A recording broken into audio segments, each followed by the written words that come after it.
시편 말씀은 예수님께서 특별히 5절에 보면 내가 나의 영을 주의 손에 부탁하나이다 라고 누가복음 23장 46절에서 내 영혼을 아버지의 손에 부탁하나이다 라고 하는 시편 31편의 말씀을 인용해서 예수님이 십자가상에서 말씀하셨던 내용이기도 합니다. 시편 31편에 있는 그 내용들이 이사야서나 예레미야나 이렇게 신약성경에서도 자주 인용이 될 만큼 이 말씀이 많이 유대인들에게는 들려졌고 또 암송되었던 말씀이기도 합니다. 특별히 20절 말씀에 보면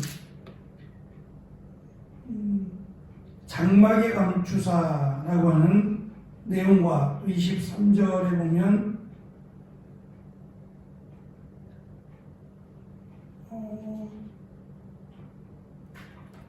개혁성경하고 조금 내용이 다른데요. 신실한 자를 보호하시고 교만 행하는 자를 엄중히 갚으시느니라 라는 이 표현들 속에서 이 31편이 성막에서 예배하는 중에 드려졌던 시임을 우리가 좀 알 수 있는데요. 성막에서 예배를 드리면서 또는 그 드리는 과정 가운데서 암송되었던 또는 노래로 불렸던 시임을 우리가 조금 참고해서 볼 수 있습니다. 그렇다면 예배가 진행되는 동안 성막에서 제사가 드려지는 동안에 불려졌던 시라면 매번 불려졌겠죠. 우리가 마치 지금 예배를 드리면서 주기도를 암송하고 하는 것처럼 이 31편이 제사를 드려지는 과정 또는 성전에서 제사를 드려지는 과정 가운데 불려졌던 암송되었던 시나 노래였다면 너무도 익숙한, 비록 짧진 않지만 너무도 익숙한 그들의 삶과 밀접한 그런 시이었음을 알 수 있습니다. 내용으로 보면 하나님의 은혜를 구하고 하나님이 또 우리를 인도해 주실 것을 확신하며 찬송하는 기본적인, 앞에서부터 살펴본 기본적인 간구의 틀을 갖추고 있는 시라고 할 수 있을 겁니다. 1절부터 5절에서는 신실한 피난처가 되신 하나님을 향해서 구원을 간구하는데요. 4절에서 다윗은 자신의 원수를 비밀히 그물을 치는 사냥꾼으로 묘사하고 있습니다. 마치 사냥꾼들이 새를 잡으려고 몰래 이렇게 그물을 쳐놓거나 덫을 만들어 놓죠. 그래서 그것을 살짝 당기기만 하면 새들을 이렇게 덮어버리거나 또 그물로 덮어서 잡는, 포획하는 이런 사냥꾼으로 설명을 합니다. 다시 말하자면 자신은 이러한 그 원수들 또는 대적들이 자신을 죽이려고 온갖 계략을 짠다는 거예요. 그러니까 앞에서는 그렇지 않은 것처럼 마치 호의적이고 자신을 돕는 것처럼 이렇게 말하고 표현하지만 사실 뒤에 가면 어떻게 하면 자신을 죽이고 자신을 넘어뜨릴 수 있을까만을 생각하는 이러한 그 악한 자들의 틈 속에 자신이 지금 살고 있다라고 하는 것을 밝힙니다. 그것이 이제 어느 정도냐라고 한다면 5절에 있는 것처럼 내 영혼을 차라리 거두어 달라고 할 만큼, 내 영혼을 주의 손에 부탁할 만큼 힘들고 외로운 삶을 살았다라는 것을 강조합니다. 마치 낭떠러지에 놓여 있는 것과 같은, 그리고 아무도 자신을 도와줄 그런 희망이 보이지 않는 그런 절대절명의 상황 속에서 다윗은 희망의 끈을 놓지 말라고 지금 이야기하는 겁니다.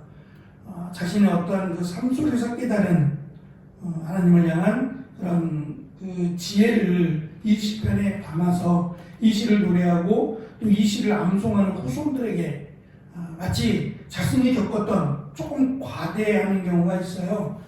조금 더 이렇게 확대시켜서 마지막 순간까지라도 라고 하는 말을 하고 있긴 합니다만 그래도 포기하지 말라고 하는 내용을 이 시를 통해서 전하고자 합니다.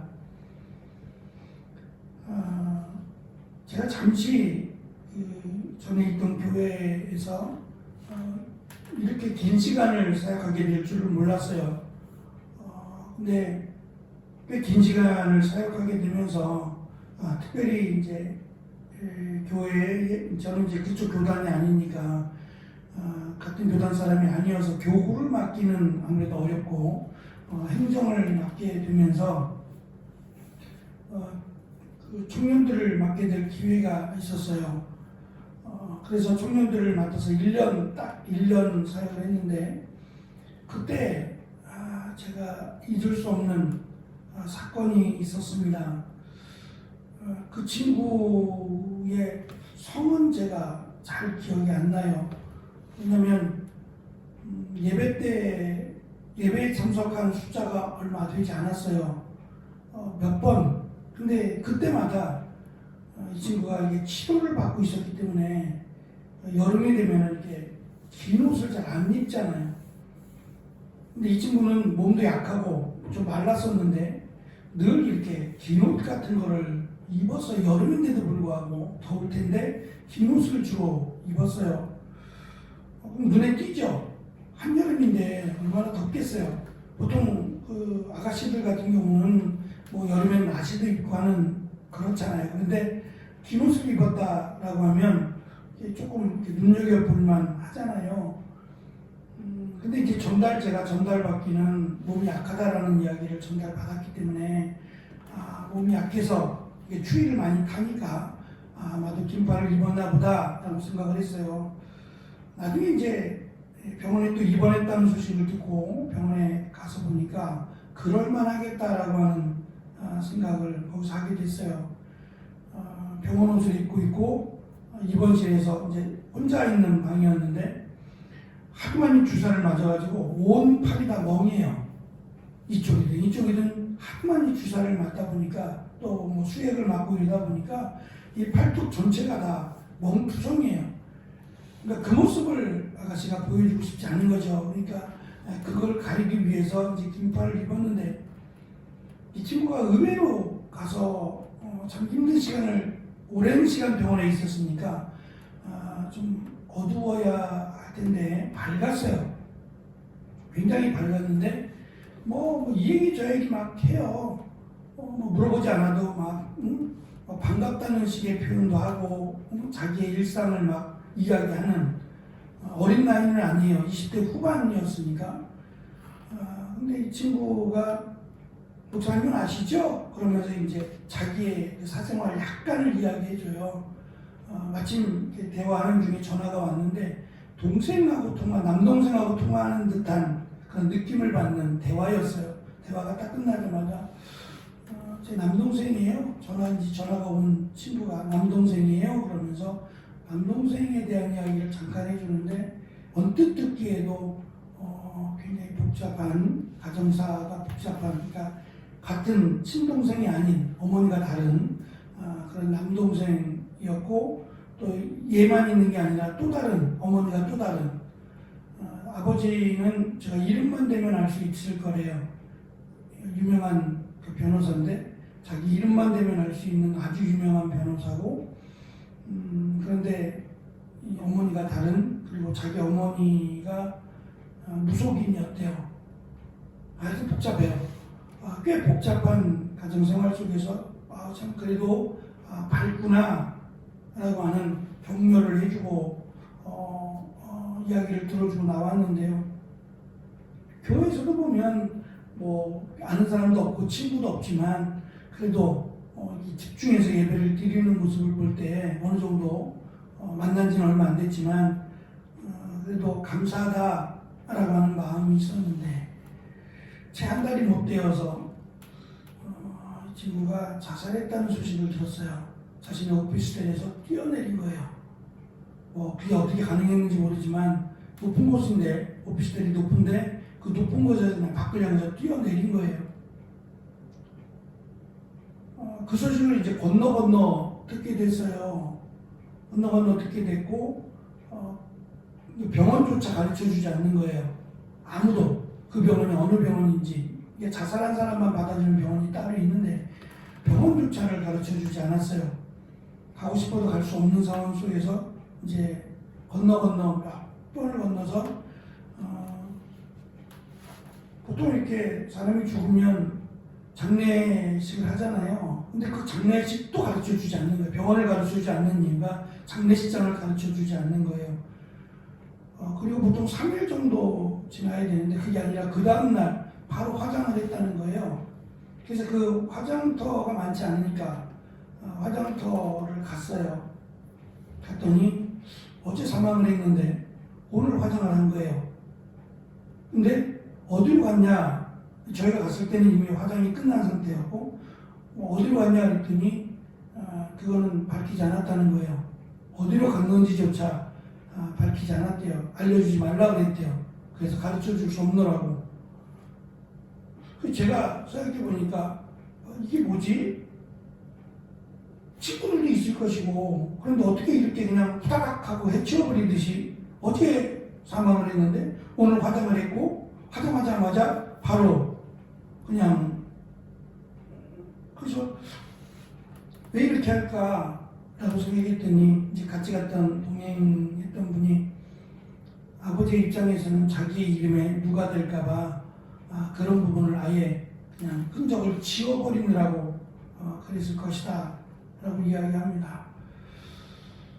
그냥 그 친구 얼굴이 잠깐 떠올랐어요.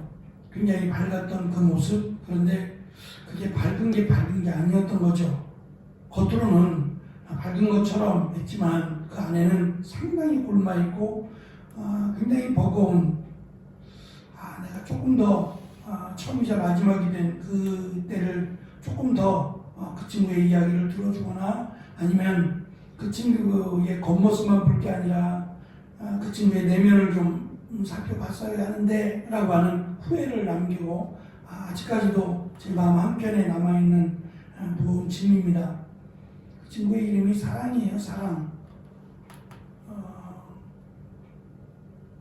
늘 화장을 하고 다녔습니다. 병원에서조차 화장한 얼굴이었기 때문에 굉장히 젊고 어릴 적 발레를 했다고 하는데 근데 이제 일찍 발견이 된 희귀병이에요. 고칠 수 없는 희귀병이기 때문에 중학교 때, 초등학교 때 어릴 적부터 발레를 쭉 하다가 중학교 때부터가 그 병이 발견이 되어서 늘 하던 일도 멈춰야 되고 늘 그 질병과의 싸움을 했던 친구입니다. 얼마나 힘들었을까를 생각해 봤어요. 본인이 그런 결정을 하기까지 갑자기 일어난 어떤 스트레스로 인한 결정이 됐을지는 모르겠지만 늘 내 안에 이렇게 가득 차있던 해결할 수 없다고 생각을 했겠죠. 누구나 나를 이해하지 못해 겉으로는 밝게 보이고 전혀 문제가 없는 사람처럼 그렇게 생활을 했지만 그 안에는 곰띠 굶은 그런 모습이 있었다라는 생각도 가져봤어요. 다윗이 지금 말하고자 하는 게 그겁니다. 조금 과장된 설명을 하고 있는 걸지는 모르지만 내 영혼을 아버지께 부탁할 정도로 차라리 죽어버렸으면 좋겠다라고 할 만큼의 어렵고 힘든 상황이 자신에게 있다라는 거예요. 그럼에도 불구하고 자신은 오늘 저는 이 말씀을 제목으로 삼았는데요. 14절에 보면 여호와여 그러하여도 나는 쉽게 의지하고 말하기를 주는 내 하나님이시라 라고 하는 그것으로 자기는 이겨낸다는 거예요. 내 어떠한 환경이 변하지 않아요. 사냥꾼과 같이 사냥꾼이 새를 잡는 그런 그 울무를 놓고 있는 그런 정말 사면 초가와 같고 한 발만 내디우면 낭떠러지와 같은 그런 상황이 된다고 할지라도 그렇더라도 주는 내 하나님이시다 라고 하는 이 고백이 나에게 가장 큰 힘과 용기를 줄 뿐만 아니라 피난처가 되신 하나님께서 분명히 나를 구원하시리라 라고 하는 확신을 가지고 살아간다 라는 설명을 하고 있습니다. 4절에 보면 비밀이 친 그물에서 나를 빼내소서 주는 나의 산성이시니라라고 고백을 하는데요. 이 빼내소서라고 번역된 이 단어가 출애굽기에서 빈번하게 사용되는 과거 이스라엘 백성들이 애굽의 핍박 가운데서 하나님이 건져주셨다라고 하는 단어와 똑같아요. 애굽 생활은 이스라엘의 삶 가운데 글쎄요, 그 이후에 포로된 삶을 비교해 보자면 어떤 것이 더 심했느냐, 우리는 뭐 쉽게 이해할 수 없겠습니다만 적어도 그 기간만 놓고 봤을 때 애굽에서의 400년입니다. 이스라엘 백성들의 포로 생활이 이처럼 길지는 않았어요. 그리고 아들을 낳으면 죽이라고까지는 안 했어요. 그러니까 이스라엘 백성들의 포로된 생활보다 더 심각한, 아예 죽이려고 했던 애굽 생활이었겠죠. 그 애굽 생활 속에서 건져내신 이스라엘 백성들이 잘해서 그런 것이 아니라 은혜로 하나님이 그들을 건져내시면서 행하신, 우리가 잘 아는 10가지의 기적 사건, 이것만 보더라도 하나님이 그들을 어떻게 사랑하셨고 어떻게 인도하셨는지를 알 수 있겠죠. 그 대표적인 단어가 바로 건져내사라고 하는 단어인데, 다윗은 그 단어를 빼어내사라고 번역을 해서 그 단어를 통해서 하나님은 출애굽 시키신 하나님이 나를 여기서부터 건져내실 것을 다시 한번 확신하며 기도하고 있습니다. 그리고 19절과 24절에서는 나를 구원해 주실 것을 확신하며 하나님께 찬양을 드리며 마무리를 합니다. 예수님께서도 마지막 십자가에서 내 영혼을 아버지께 부탁하나이다 라고 하는 내용은 이 땅의 삶이 너무 지치고 힘들어서 감당할 수 없어서가 아니라 지금 다윗이 처한 상황과 예수님의 그 지금 상황이 같다라고 하는 것을 설명하기 위함이에요. 그 내용을 인용한 것은 다윗이 아무도 자신을 돕지 않는, 그리고 어떻게 하면 예수님을, 그 다윗을 죽일까 했던 그 모습이 그대로 오버랩이 되어서 예수님을 어떻게 하면 죽일까라고 하는 그 상황을 지금 이 단어 하나로, 이 한 구절로 예수님이 설명하시면서, 그렇더라도 하나님이 다윗을 빼내어 주신 것처럼 하나님이 나를 이 사망 가운데서, 죽음 가운데서 반드시 건져 주실 것을 시편 31편을 인용해서 지금 말씀하고 있습니다. 다윗의 설명은 그겁니다. 말씀드린 것처럼 어떠한 극한 상황이 올지라도 포기하지 말라는 겁니다. 포기하지 말고 하나님께 나와서 은밀한 중에 도우시는 하나님께 구하라는 거예요. 그러면 역사가 증명하듯, 이스라엘 역사가 증명하고 있듯이 하나님은 건져주셨다, 나를 빼내어 주실 것이다.